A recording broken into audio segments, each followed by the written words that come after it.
out. I'll trim it out. Okay. All right, we're dedicating the shir to the late memory of Nosson Velvo Ben Meir, who passed away on Sunday. It's basically his English name is William Kamma, and it's Terence Kamma's dad, who's friends with Kevin Mariful. So, Kevin, thank you for that very much. We're going to begin the shir. We're going to begin with the Mishnah Berurah on 178. And basically, until now, we've learned that if one was eating non-bread or non-mizanot items in one place, and then you left that place completely, you have to make a new brocha rishona if you continue to eat. So this is the question. What's called leaving one's original place or one's original meal? So there are many things to clarify. For example, from a house to a garden, from one side of a park to another, from one room in a house to another. So let's deal with it first with the two extremes. The first one is leaving completely and remaining in the same room. So leaving the building completely, in other words, a proper change of place. So as soon as you leave the opening to one's house stand, apartment building or office building, even if one leaves momentarily, you will need to make a new brocha rishona, which is your first brocha, like Eitza, Adama, etc. If one goes from one side of the room to the other side, one does not make a new brocha rishona because it's considered all one place. So this is true even if there's an object that blocks one line of sight from the new room to the old room, as long as it's obviously considered one room. The same is true by a fenced-in field or park. If one goes from one side to the other, one does not make a new brocha rishona, for it's considered one area. Okay? So we're going to end off on that note. And we're going to begin the Gemara. Rabbi Aran Moshe Cohen quite kindly came back to me and answered some questions that we have. So I just wanted to end off in terms of how we dealt with everything. So we're on page 13A2. And what we basically said, according to Rav Glili, that any kodshem kalim that you damage, you have to pay. And obviously, Rabbi Abaya ben Dostai was basically excluding a Maisa animal because he brought in the fact that it may not be sold in any state, whether it is alive or slaughtered, blemished, unblemished, etc. And like a bechor, that may be sold in an unblemished state out of the land of Israel or in the non-temple era, or to somebody else that's prepared to sanctify it and have it sacrificed. And obviously in a blemished state, the Kohen can sell it. Okay? So the Shlamim, we said that Ben Azai considers that to be excluded purely because there's a lot of ritual involved in it. And that ritual would make it seem more extreme in that opinion than Bechor, because you have to do smicha and you have to do wine libations, etc., etc.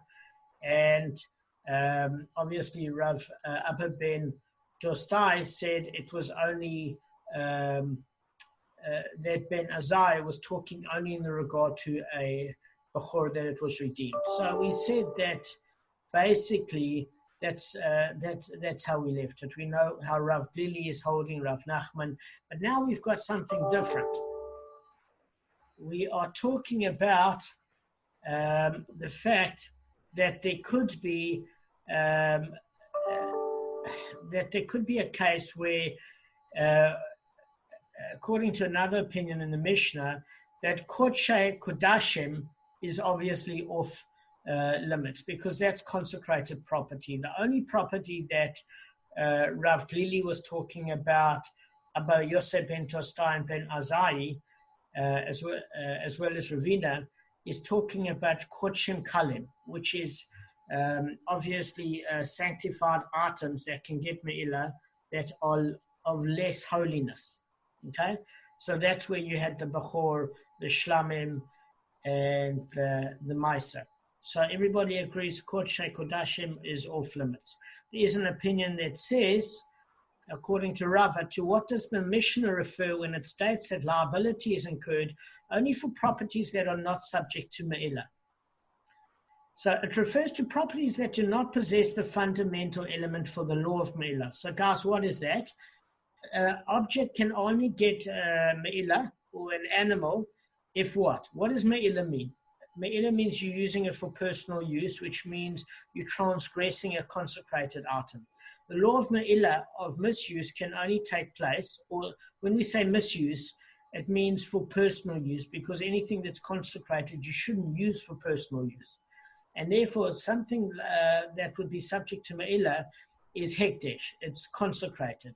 So we're saying that properties that are not subject to Me'ilah are properties that belong to an ordinary person. Any ordinary person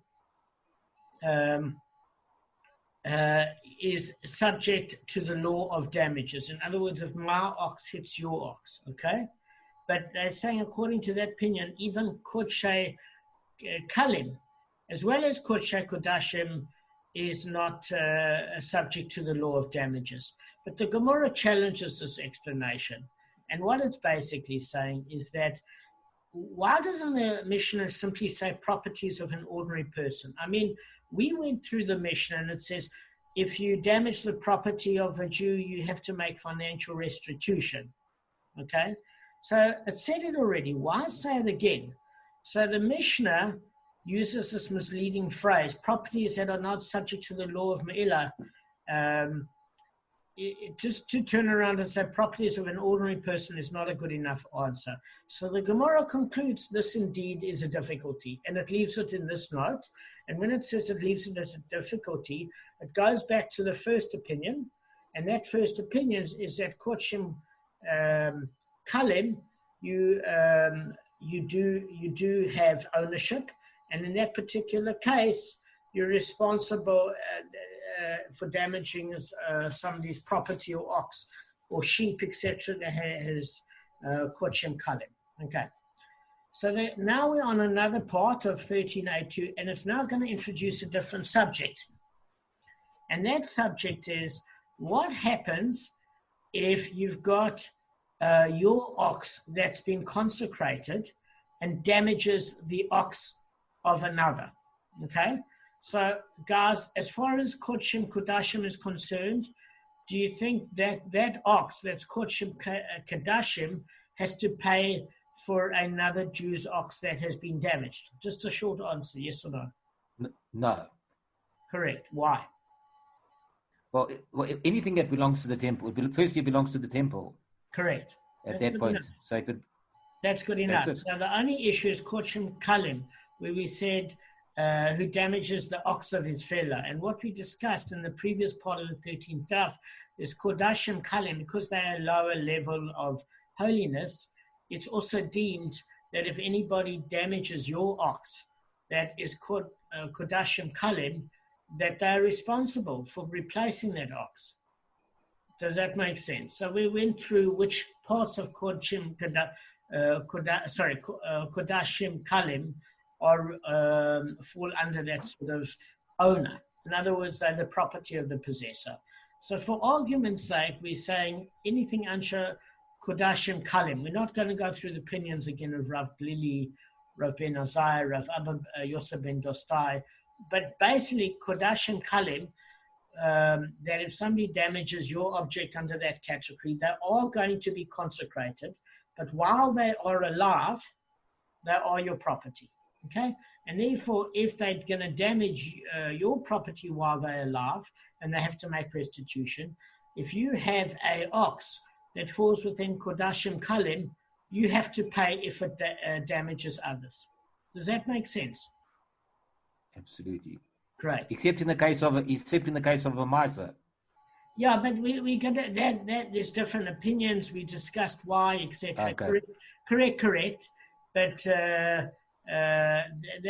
it's just my opinion. No, it's fine. Carry on. Yeah. Just throwing out something. Yeah. So we firstly, this came about by learning Nachman's rule of Rav Glili, so which included all the Kodshim Kodashim. and the Maisa is a different discussion, etc., etc. So you've got a good point, Gav. Rav Abaya said, if a shlamim ox that is tam damage collects his damages, okay, so let me just put this in an easier way. So you've got a buyer, and Rav Abaya is talking about what if your shlamim ox damages somebody else, and it's the first time it's done it, or it's less than 4 times. It's considered an ox damage, and that what happens in that case is you collect from half the ox's meat, the portion of the shlamim that is eaten by the owner. So this starts off to be very, very, very confusing. So I'm just going to unpack it for you in my own language, and then we're going to unravel it in the Gemara. So the first thing is as follows. Again, you've got a muad ox and a tam ox. A tam ox is if it damages 3 times or less, it's considered a tame animal because it hasn't been officially warned to be a habitual gora. So in that particular case, if you damage my ox with 200 zuz, and it's a tam ox, your ox, it damages mine, Arthur, Gavin, how much do you have to pay? 100. Correct. Oh, sorry. Kevin, Arthur, are you with me? Yeah, it's a lot of noise in the background of my house. So. Okay, that's fine. You give a value there, Damon. I didn't hear. So all I'm saying to you is as follows. It's a tam ox, okay? If it was a muad ox and you caused me 200 zuz of damages, you would pay from your choice property or cash. Okay, there are 2 leniencies if it's a tam ox. We learned this. You pay half the amount, which in this case, if it was 200 zuz damage, would be 100 zuz, and you pay with the gufa of the animal, meaning if the animal is a puny little thing and only weighs 80 zuz, you'd only pay me 80 out of the 100. Clear? So we're clear on those rules. We've done that many, many times. Now we're saying, what's this thing with the shalamim offering?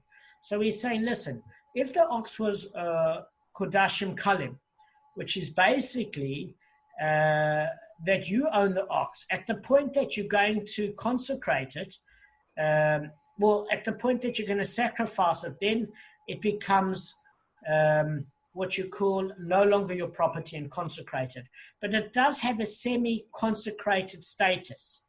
And how do we know this is because if you gave somebody a shalamim ox to look after, and they claimed that you never gave it to them, and you call your neighbor and said, listen, did you witness it? And they said, yes, we saw you give it to him.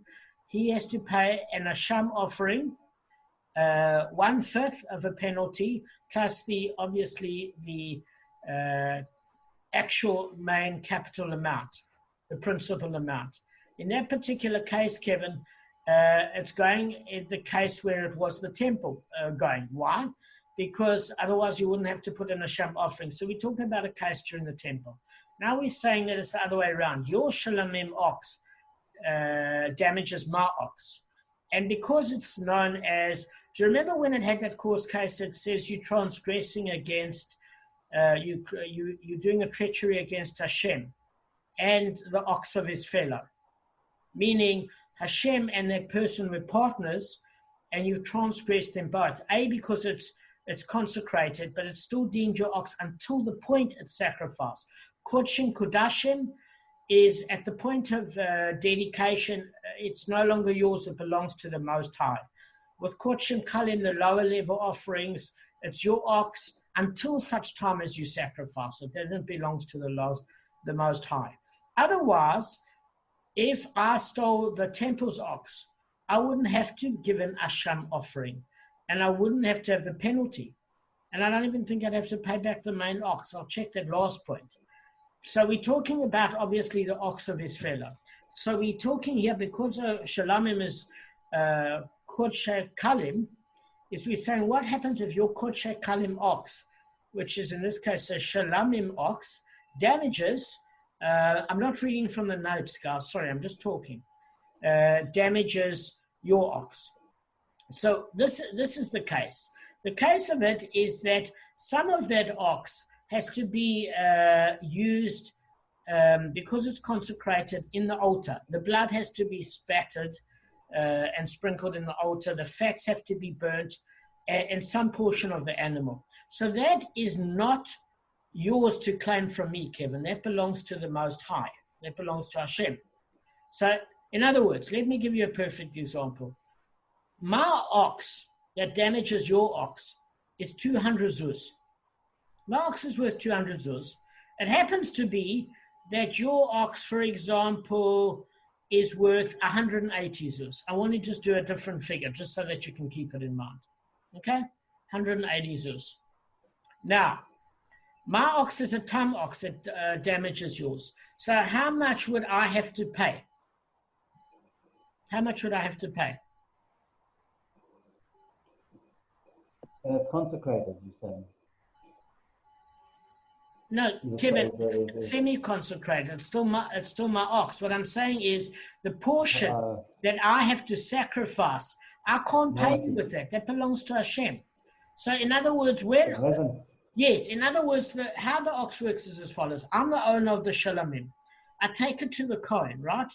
So some of the meat and fats and everything goes on the altar, and the blood is sprinkled.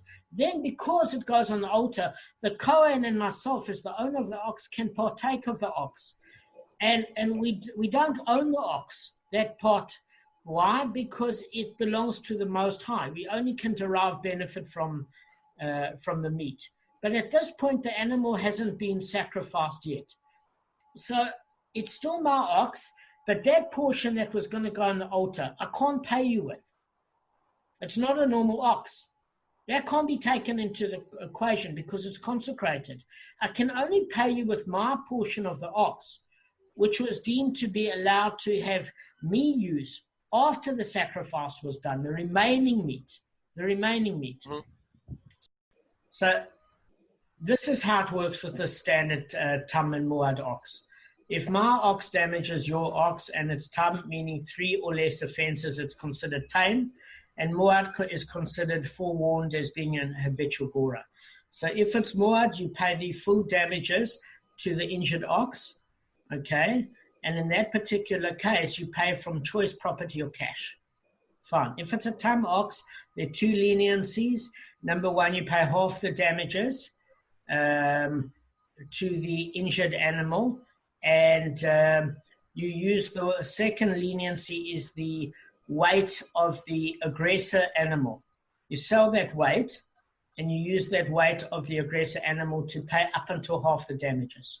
So if, for example, Kevin has an ox, and his ox has sustained 200 zuz worth of damages from my ox, and my ox happens to be worth 200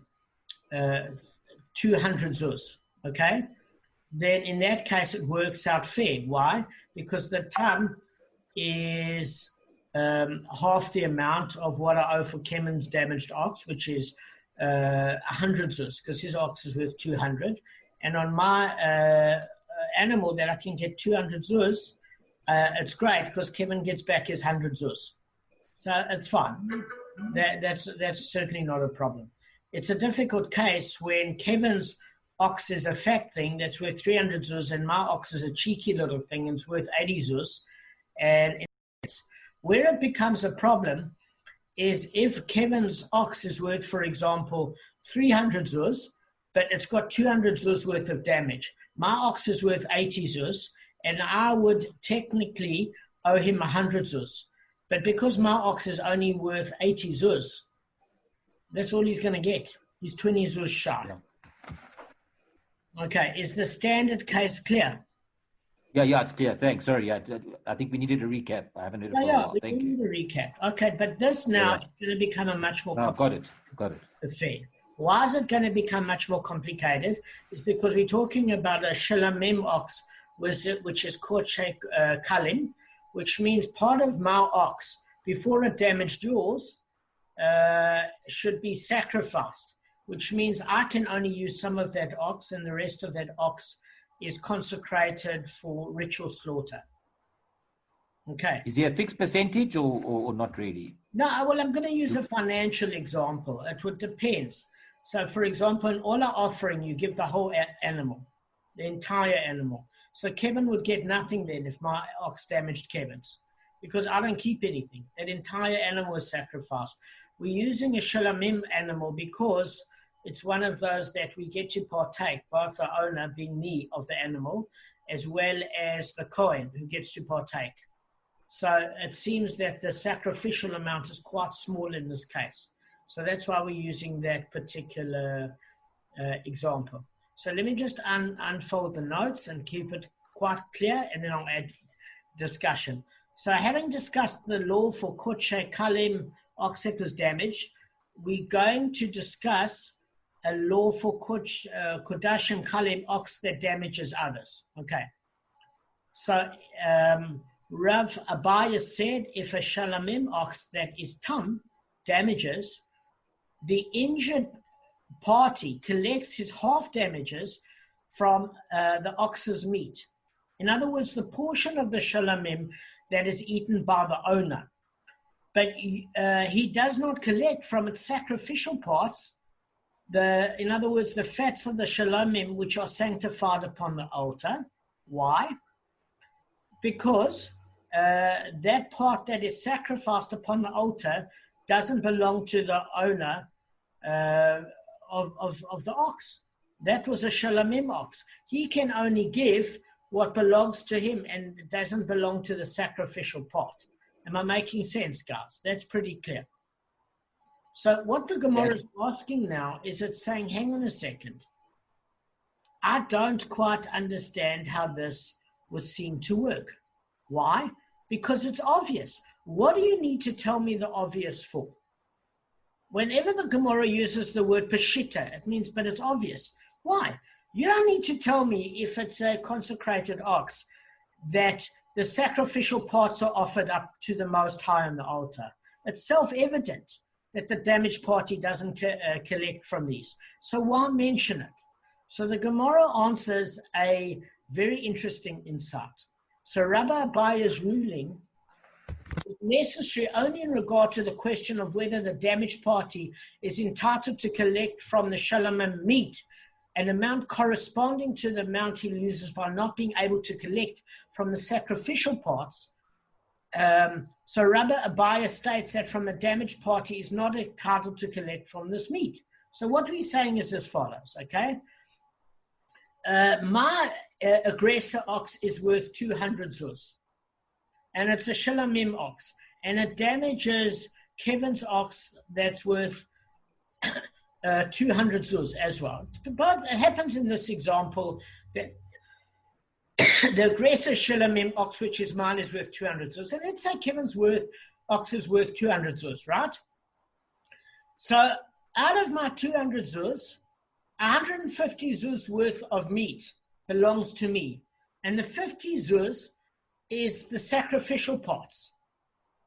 Okay, so Kevin then is turning around to me and saying to me that my ox is tam.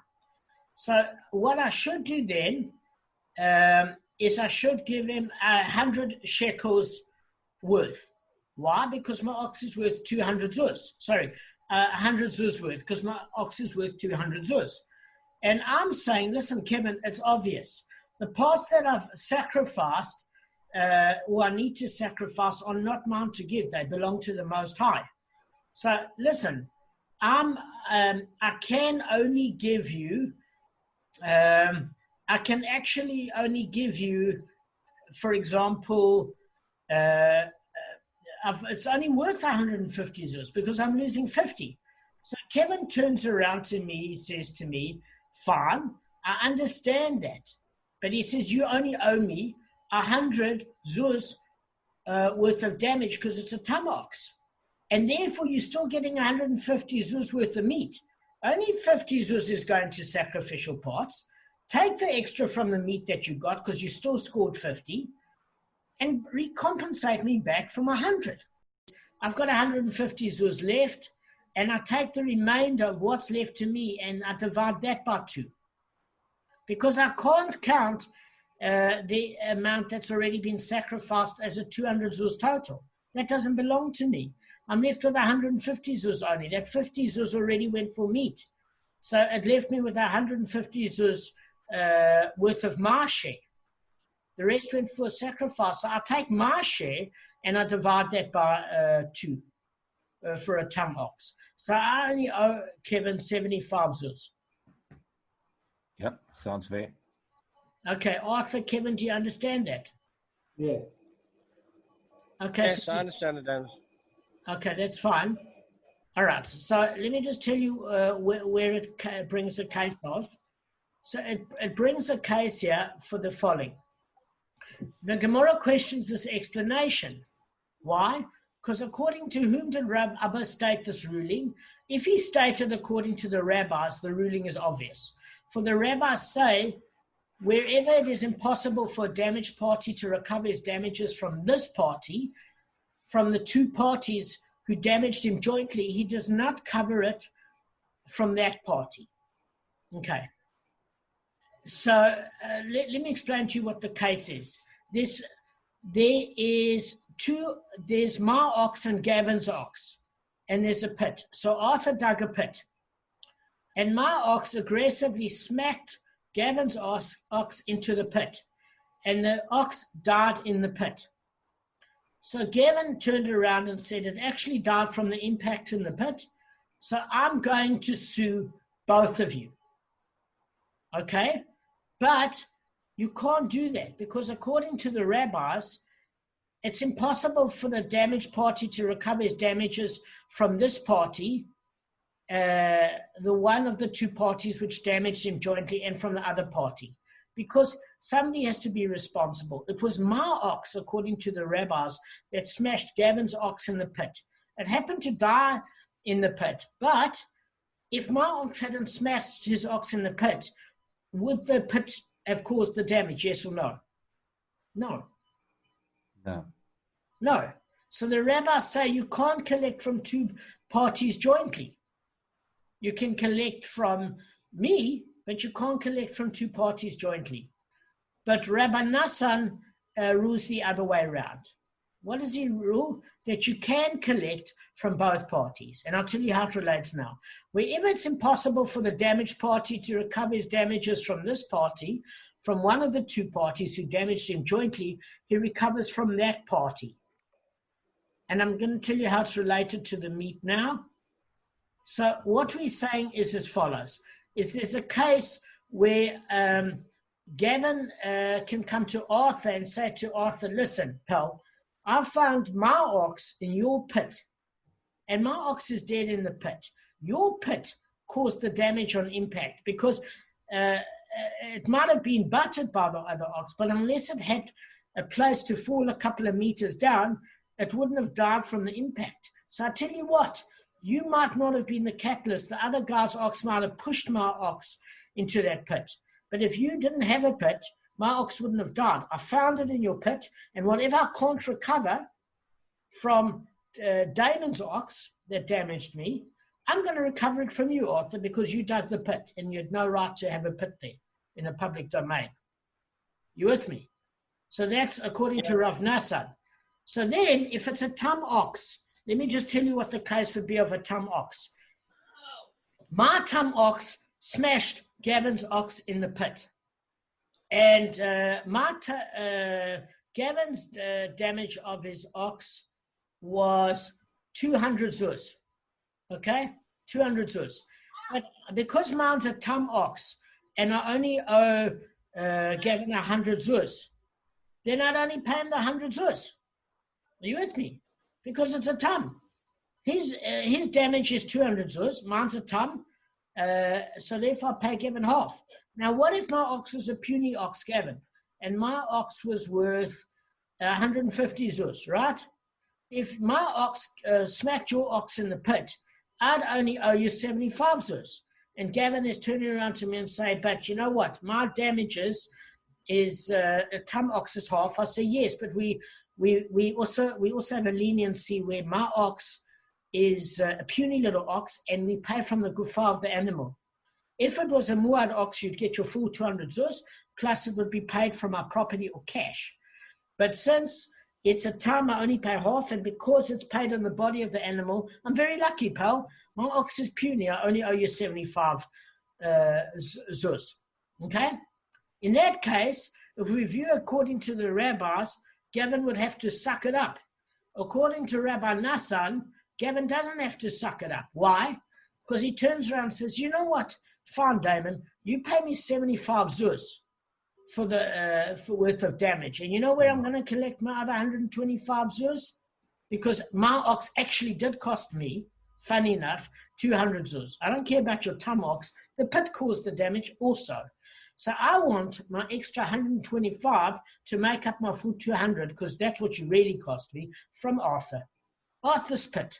So you pay me your 75, and I'm going to squeak Arthur for the other 125 zuz. The rabbis say nothing doing, and Rabbi Nassan says it's fair. You get the argument? No, it's got a point. Fine. It's a tough one. It's a tough one. So now we say you can't use this example. Why? Of the two parties, because it wants to say that, hang on, the sacrificial meat, let's put it like this. According to Rav Nassan, he's saying whatever you can't, they're trying to use this example, whatever you couldn't collect from the sacrificial meat would be like a tum ox, right? Then why don't you just compensate and collect from your portion of the meat? The owner's portion. In other words, the sacrificial fat and that on the altar. Fine, it's like Gavin not being able to, according to Rav Nassan, collecting it all from me, so he collects it from Arthur. Okay? So I'm saying, so Gavin is saying, fine, the sacrificial parts of the meat, I understand, you can't give that, but then compensate me in more meat to make up for my loss. Even if it's tons worth.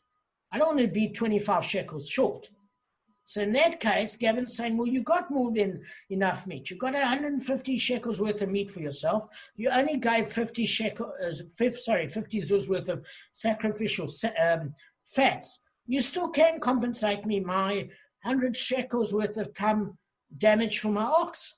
So you know what? Take from your good meat and compensate me from the sacrificial part. So that's according to Rav Nassan. You get what I'm saying? And the rabbis are saying nothing doing. You know, you can't take one to compensate from the other. So we're saying, okay, but this particular answer I'm going to give in this sentence is going to answer both. And what's that answer?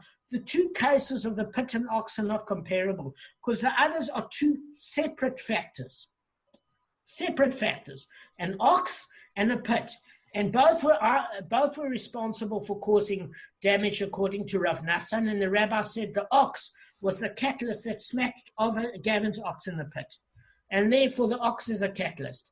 But here, whether you view according to Rav Nassan or the rabbis, it doesn't matter, because an animal is one entity, it's one physiology. After you hack it up and that, you give some for the sacrificial meat, some for the sacrificial fats on the altar, and some for and then the owner of the ox is remaining with some meat. But the animal, when it caused the damage, is comprised of sinew, fat, bones, muscle, everything. And it's a living creature that runs and smashes Gavin's ox. So you can't turn around and use that example in this case, whether you hold by the rabbis or even Rabbi Nassan, because I can't say only the meat part of my ox did the damage to Gavin's ox. It was the whole ox that did the damage to Gavin's ox. And that ox has heart, lung, sinews, fats. It's an anatomical entity. And therefore you can't discern, and so you must compensate with the meat, because the meat alone did not do damage. So what we're saying in a nutshell is as follows, is that if my ox is worth 200 zuz and it damages Gavin's ox worth 200 zuz, and it's a tum ox, and I owe Gavin 100 zuz, and 50 zuz of mine have to go for the fats, etc., have to go to the sacrificial altar, and I'm left with 150 zuz worth of meat, Kevin. I'm left with 150 zuz worth of meat. I don't give Gavin 100 zuz worth of compensation, even if I've got 100 zuz worth of meat, because Gavin says, well, you're still scoring because you got more meat out of it. No, because my meat alone didn't cause damage. So the 50 zuz that's gone on the sacrificial parts, that's obvious. That's Bashita. Gavin can't collect it anyway. But what's left is 150 zuz worth of my meat. But of that meat, of 150 zuz, the sacrificial parts caused some of the damage, and so did my meat. So the sacrificial part portion is gone. So now we only calculate it on what I owe Gavin with my meat. My meat has got 150 shekels left, and it's tam only on my meat.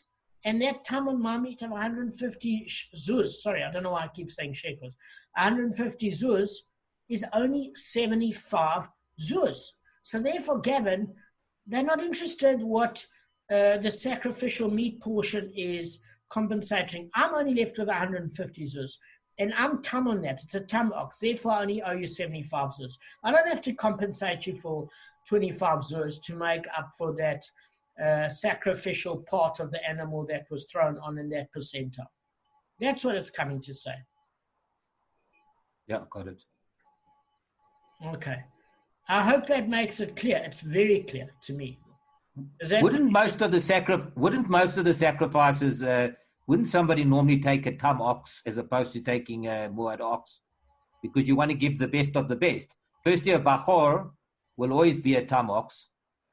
And some of the others, I wouldn't take a you're muad ox. asking an excellent question, and that's exactly why we're using the example of a shalamim for two reasons to answer your question, which is brilliant. First answer to your question is, if you take an Olah offering, there's nothing left for you to take. It all goes on the altar. You get zak. You get nothing. Yeah. So that's why the shalamim is brought as an example. And the second reason is that it could have been in one or two scruffs, because the Maisa animal, immediately on the 10th animal that comes out, it goes to the temple, it's going to get sacrificed. Yes, it's your property until it's alive, but you owe it. From the minute it's born, you know that. The Bechor is the first to pop out. You owe it. From the minute it pops out, you're going to give it. And if you want to get that sort of atonement, you're not going to wait for it to get a blemish, because Hashem's going to hold you responsible. You don't get cute with Hashem. He'll flatten you. So in that particular case, you left with what? A shalamim offering for the Kodesh Kalim. That's what you left with, basically, in our examples. The Bechor and Maisa are obviously, from their born, the status. Shalamim is given as a completion offering, and it could be an offering where the ox, it has to not have a blemish, Gavin, otherwise you can't sacrifice it. That's a given. Yeah. And since it doesn't have a blemish, there's no issue. And why can it get into a couple of scraps, probably, in attacking another animal? Because you can decide. Let me give you an example. Very, very quick example. My ox is a naughty fellow, and it's gored twice already. I don't want it to be gored 3 times and then warned, because my animal's going to get stoned, and then I can get no benefit. I can get no hanoah. So in that particular case, I'm thinking this ox is a little bit dodge. Hasn't been officially warned. Let me use that as my shalem offering, make Hashem happy, make me happy. Otherwise, that ox can't be used for dog food if it starts to get clever. And if it's gored once or twice, it's exactly the ox I'd use for a shalamim offering, because I get to do an offering, and I get to get out of trouble, because the minute it's scored a third time muad, I'm now making heavy compensation, kofir payments and this payment, and can't derive benefit from the ox. So if any reason, Gavin, to answer your question, this would be the reason the shalamim would be used. Does that make sense? Yeah. It's a naughty thing. Naughty thing. So therefore, it hasn't been, from the time it's born, it hasn't been designated. It can still develop a temper. So I hope that answers you reasonably well so far. Very well.